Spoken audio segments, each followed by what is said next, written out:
My newly appointed deputy is passing out these index cards. So if you put your name and phone number and email address, I am going to give them to one of my newest employees in Puerto Rico, which is where my asset management company is now based, Europe Pacific Asset Management. We are pending registration here in Canada with IROC. And I mean, these guys, I think, are probably worse than the SEC. It has taken me forever to get approved. This process has been going on for well over a year. Maybe it's even 2, but it's almost like any day, any day. I mean, I've given them all the information that they need. I mean, I was hoping that by the time I got here, I would already be approved, but they're still dragging their feet. But hopefully sometime very, very soon, I will be a Canadian registered RIA. I've been a US registered RIA for a long time. But when I get registered, all of my mutual funds, I have 5 funds in my family, all of them will be purchasable in Canada through any brokerage platform. You'll be able to go in there and buy any of my funds. Including in particular, relevant to this conference is my gold fund. I have a gold fund that is managed by Adrian Day. He's also a speaker here at this conference. Maybe he's here. I don't know if he's here. If he is, he can take a bow. He's done a great job managing the fund for us. We have 5 stars in Morningstar. I actually got a plaque from Lipper because we had the #1 gold fund for 5 years, ended December 2018, and the 3 years that ended that time period. And that was the whole time we had the fund. So we had it for 5 years and we were #1. So we got a great portfolio of gold stocks, but Canadians have not been able to invest. So that should change relatively soon as we get approved. And we also are going to be accepting Canadian accounts. I have been rejecting Canadian accounts for years because we weren't registered there. I don't have to register in Europe or, other countries. And, we have a lot of international clients, but we haven't been able to take any Canadians. We've been turning them down. But once I get registered, Europe Pacific Asset Management will be directly opening up Canadian accounts, so you can put your equivalent, I forget what you call the Canadian IRAs, but we could do those, and we'll be just like any other Canadian investment advisor, except we're based in Puerto Rico. So fill out these cards, and as soon as we're registered, you'll be #1 at the top of our list. I do have thousands and thousands of Canadians that ultimately we need to get back to, but these cards will put you to the top of the queue as far as getting accounts set up, whether it's my funds or a separately managed account. So anyway, let me get into my talk now that I guess it's time to start.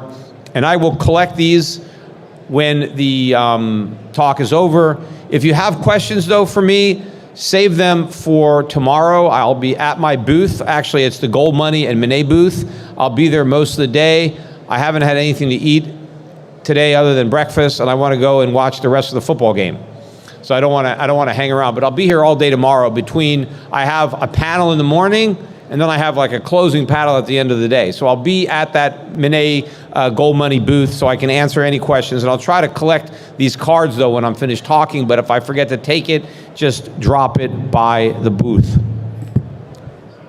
So anyway, the opportunities now to profit from what is going to be going down over the next several years, I think are tremendous. As I said earlier in my talk today, the Fed is back to cutting rates and back to quantitative easing, right? Whether they want to deny it or not, the facts speak for themselves.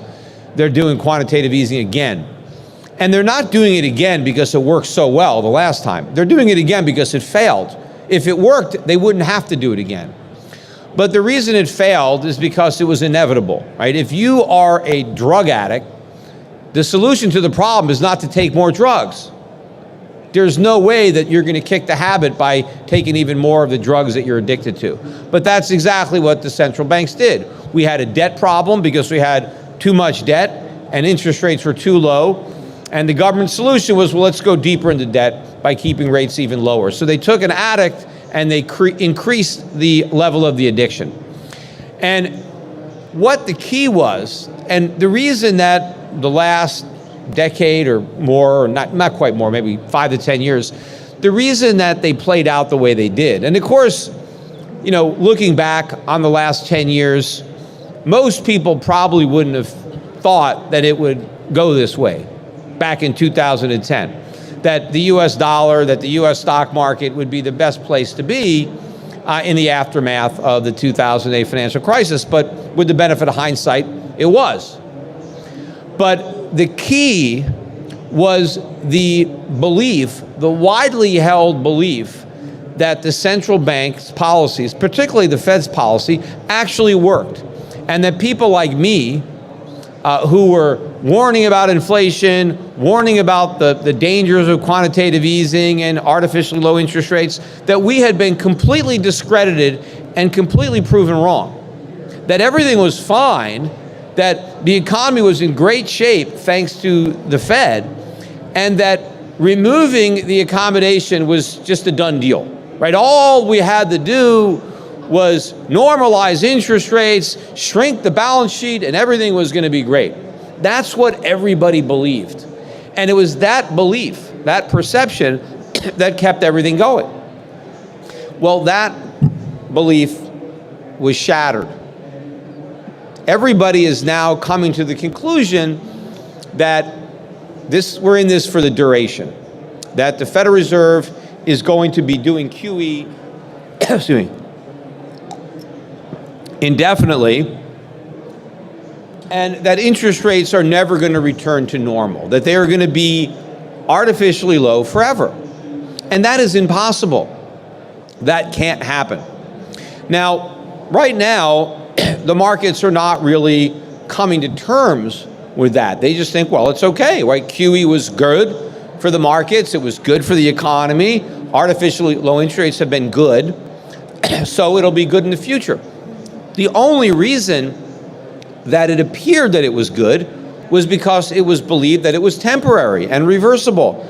It wouldn't have been so good had people known from the beginning that this is where we were going to be, that the Fed was just talking, that it was bluffing, that it had no ability to normalize rates, that there was no exit strategy. So now the markets are going to discover this, because as the dollar starts to fall, and it will fall, it should have fallen this year, but it didn't. I mean, it fell in terms of gold. Gold had a strong year in 2019, but the US dollar kind of held water, treaded water rather, against other fiat currencies, despite the fact that we did the about face on interest rates and QE. But the dollar's not out of the woods. The dollar is going to fall. It has to. And inflation, or at least the way it's measured by the CPI, is going to rise, right? I mean, we're right now at around 2%, which supposedly is the ceiling, but that's now the floor. But inflation is going to pick up. And as the dollar starts to fall, of course, that's going to put even more upward pressure on prices, commodity prices, a lot of the things that we import. And this is going to be like a snowball kind of rolling down a hill. And as it rolls down, it gets bigger and bigger and bigger, and it gathers momentum, and it becomes much more destructive as it becomes, this huge ball that starts crushing everything in its path. That's where we're headed. Because once everybody knows that the Fed has no ability to control inflation, has no ability to raise interest rates or shrink its balance sheet, that's the end of it. Right? Because people were willing to hold the dollar so long as they believed that the Fed had the ability to defend its purchasing power. Well, not only does it no longer have the ability to do that, it doesn't even have the desire to do that. It doesn't even pretend that it wants to do that. The central banks, not just the Fed, but the Fed is saying, we want inflation, 2% a year is a minimum. We want more. So they're telling you that you're guaranteed to lose if you are going to hold dollars. So once this thing gets started, it's going to implode. And this means a lot, because once the U.S. loses control of the dollar, they've lost control of everything. Because the ability to artificially suppress interest rates the key to that is the dollar. The world has to want the dollar, because they have to create dollars to buy treasuries. That's how they suppress interest rates. That's how they enable larger deficits. That's how they enable corporations to keep on going deeper into debt to stay afloat, even though they don't have any profits. Look at all these U.S. businesses that don't generate profits. How do they stay in business? Because they can keep on borrowing money, or they can keep on tapping into the equity markets for capital. But why is capital so cheap for money-losing companies? Because the Fed is artificially suppressing interest rates. It's almost ironic that by creating inflation and printing money, they're actually helping to keep consumer prices down, because they enable companies to keep selling products at a loss because they can tap into these markets. But they can't do this indefinitely, because once the markets lose confidence in the dollar, well, then the Fed just can't keep monetizing the debt anymore, because they're creating money that nobody wants. They can prop up the bond market only so long as the dollar doesn't tank. But once the dollar starts falling, then the party is over. And that is where we're headed, right? And the opportunities, obviously, to make money here are pretty obvious, right? Gold is going to go through the roof in a dollar crisis. Because once the dollar starts to fall and it's down for the count, the dollar is going to lose its status as the reserve currency of the world. And that has profound implications, not only for the United States, but for the rest of the world. Now, for the United States, the implications in the short run are very bad. For the rest of the world, it's actually good.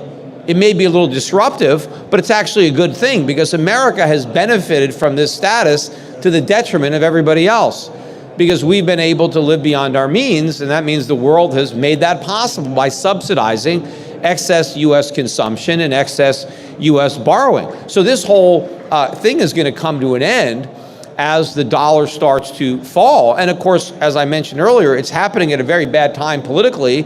Everything's going to get blamed on capitalism, on free markets, on tax cuts, on deregulation. And as this whole thing unravels, Americans are going to look to government and socialism and more central banking, more money printing as the solutions to the problems that we're going to be finally experiencing the consequences of.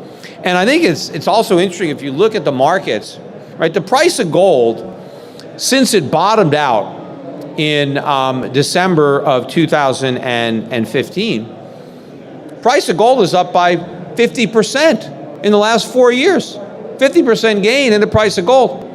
Americans couldn't care less about a 50% gain in the price of gold, because the S&P has gone up more. Maybe the S&P has gone up 70%.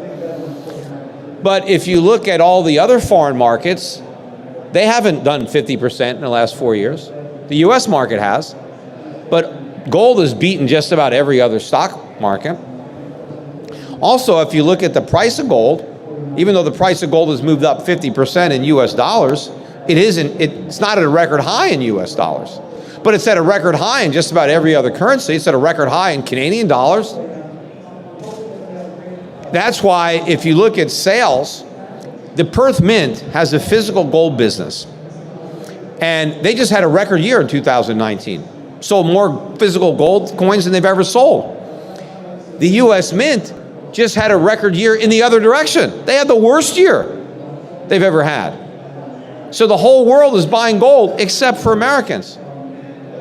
And I know that from personal experience, because I have a gold company, Shift Gold, and most of our customers are Americans, and we've had a bad year. We've had many bad years, and it's not just me. I mean, we're actually gaining share. The wholesalers are telling me that I'm doing better than my competition, that my sales are not off as much as a lot of other people's sales. But if gold was able to do this well over the last 4 years, with a rising dollar and with a rising U.S. stock market, that is not the most conducive environment for gold. If gold can do this well when the U.S. dollar is rising, imagine what's going to happen to gold when the U.S. dollar is falling. Because gold and the dollar compete with one another. Because gold is a potential replacement for the dollar as a reserve.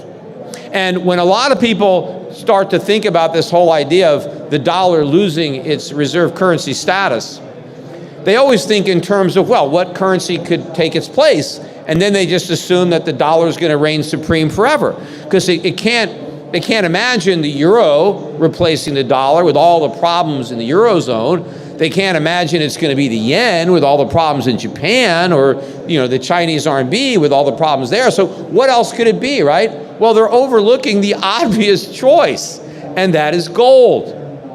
Gold was the primary monetary reserve before it became the dollar. It wasn't the pound sterling. It wasn't like the pound was the reserve. The gold was the reserve for everything. And America took the world off the gold standard because we had all the gold, and the dollar was not only backed by gold, but was convertible on demand into gold. The dollar was as good as gold. At least that's what we told everybody until we screwed them, right? And defaulted on our commitment. In 1971, we told everybody, we're not going to give you any real money for your dollars. It's just monopoly money now. And the dollar was marked down substantially during the 70s, but then it, kind of found a floor, and it continued to be the reserve. And that's what enabled the explosion of debt in the United States. We could create money. It's like writing checks that nobody ever cashes. How well could you live if you had a checkbook and you could write as many checks as you wanted, and you didn't even have to have any money in the bank because nobody cashed those checks. And nobody even cared that you didn't have any money in the bank. They kept taking them, right? So we built up this whole phony economy with these bum checks. But when the dollar loses its reserve status, this whole phony economy comes tumbling down, and this has got some profound implications. But if gold is going to get remonetized, which it is going to, right, all the world's fiat currencies are going to go back to being legitimate currencies, right? Because right now, you have one fiat currency backed by another fiat currency. Well, how do you back the euro with the dollar if the dollar itself is backed by nothing? Right? You have to back it with something. And central banks, and that's why they're buying. There are a lot of smart central banks that continue to buy gold. They are preparing for the day that they need that gold to give value to their paper so that they don't have a complete collapse of confidence. Because all this is based on confidence. Right? And if the confidence goes, then all the purchasing power goes. So central banks are getting ready. And so the price of gold is going to go way up. It's not just going to 2,000, it's going much higher. And you can see that if you look at all the assets, look at this global stock market, look at global GDP, look at all these other financial assets, and then look at the price of gold. And you can see that all these assets are overpriced in terms of gold, right? Gold is a very honest way to measure asset prices, right? You can't really measure them in dollars or euros or yen, because you don't have a stable ruler, because the currencies keep losing value, they keep creating them. But gold is very stable, and you can measure value over time in terms of ounces of gold. And you could look at the bubbles that have been blown by central banks, and there's only two ways that they can be resolved. The price of everything else comes crashing down, or the price of gold goes up. And the path of least resistance politically is for the price of gold to go up, because the alternative is, a financial crisis like 2008, only much, much worse, and with no bailouts. Now, no politicians have the stomach for that. They're not going to swallow that kind of medicine. So they're all going to turn to inflation. That's the easy way out. That's what politicians have been doing for years. The thing is, it never works, but that doesn't mean they're not going to try it. They just get backed into a corner, and they have no expedient alternative. And so we're going to have a paper collapse, and gold's going to go way up. And that's how we're going to have a monetary reset. And so it's not that we get widespread default on debts. That would be better. The debtors are going to be repaid in money that has very little value. So before that happens, you want to cash in all those paper claims, and you want to get real gold. Right? Who knows where the price is going to go? I used to predict $5,000 an ounce, and people like to say, "Oh, Peter, see, he was wrong." Look, I was predicting 1,000 when it was under 300. I did not expect that we would kick the can down the road for this last decade, so I did think we would have got to 5,000 sooner. But my upside target is now much higher, because the problem is so much bigger than it was in 2008, and the opportunity to maybe do the right thing is so much smaller. And so 10,000, 20,000, these kind of numbers are clearly not off the table for the price of gold, and of course that means the price of silver is going to be moving up even more. The best opportunity, though, I think, is going to be in the gold stocks. That's where you're going to see not only the 10 baggers, but the 50 baggers, 100 baggers. I mean, I think the amount of money that people are going to ultimately make in this space is going to be phenomenal. Because there is just no optimism really in this sector at all. I mean, other than the die-hard gold bugs. But from my vantage point, looking at professional investors, looking at the hedge fund community, looking at the big endowments or the pension funds, nobody is involved in gold stocks or even physical gold. It's the last thing on anybody's radar. In fact, I was watching this interview on CNBC, and I forget the name of the person who was interviewing. It was the CEO of Newmont Mining. And then all of a sudden she looked at Newmont Mining. She said, oh, stock was up 50% last year. Oh, did anybody know that? I had no idea. I wonder if I should put that on my screen and start to follow it. Like, people are clueless about what's going on in gold and silver. In fact, gold stocks beat the S&P 500 last year by about 35%. I think the S&P was up about 30%. Typical gold index, GDX, XAU, it was up 40%. It beat the S&P. Gold stocks have beat the S&P for the past 2 years. And I think for the past 4. So if you start counting January of 2016, you're better off in gold stocks than the NASDAQ even. Most people don't know that. But gold stocks aren't expensive. They're actually cheaper than they were when 2019 began. The S&P went up 30% last year, and S&P earnings went down 1%. So stocks are much more expensive, yet people are, want to buy them. Gold stocks, I said they went up about 40%. The earnings went up about 80%. So they're more expensive. I mean, they're cheaper. Gold stocks are cheaper, even though they went up. Now, year to date, so far in 2020, gold's up about 2.5%. Gold stocks are down more than that. In fact, at the end of last week, I think the GDXJ, which is the junior miners, was down 6%. That's a pretty big move, especially with gold being up. See, normally if gold's up 2%, you might expect those guys to be up 6%, not down 6%. In fact, I was curious, when was the last time we had a January where you had a rise in the price of gold and you had a falling gold stocks? When did that happen? The last time that happened was January of 2000. Not only was that 20 years ago, but what was happening in January of 2000? We were at the end of a 20-year bear market in gold. Gold was around $270, $280 an ounce. And the NASDAQ was at 5,000. That was the highest it had ever been, right? And it was the peak of the bubble.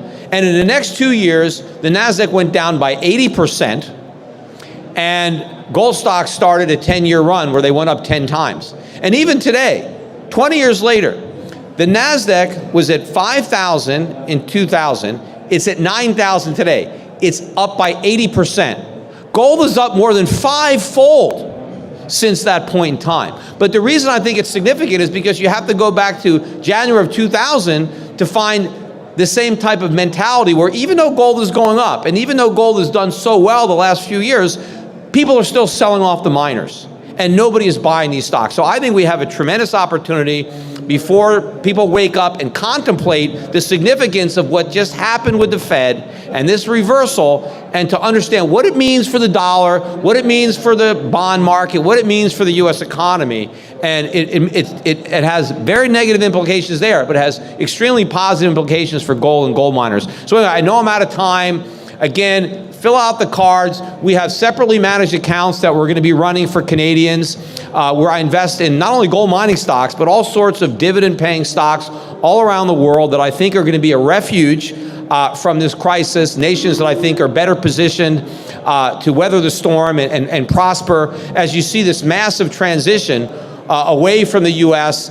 To a lot of the emerging economies that are now going to be consuming what they produce and investing their own savings rather than squandering them in US dollars. So fill out those cards, and again, we have separately managed accounts also in gold stocks. So if you don't want to be in a mutual fund, we have separately managed accounts that Adrian Day is also managing. We'll be doing that for Canadians as well.